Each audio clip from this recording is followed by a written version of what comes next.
আবৃত্তি করি। এই কবিতাটি কোনো কবি লেখেনি, আমি আর আমার বাবা মিলে লিখেছি।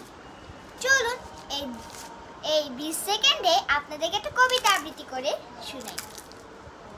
পাপড় ভাজা, লিখেছে মাহমুদ মানজুর এবং মৃন্ময়ী মেঘা।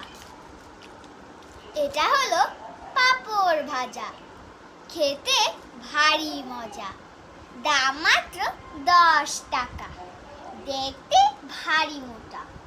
ধন্যবাদ। দেখতে অতটা মোটা না, বাট আমি খেয়ে ফেলেছি দেখে এটা চিকন লাগছে। আপনারা যদি খেয়ে থাকেন তাহলে প্লিজ এই চ্যানেলটা সাবস্ক্রাইব করবেন, আর আমার বোনকে যদি কিউট লাগে তাহলে লাইক দিয়ে দিবেন।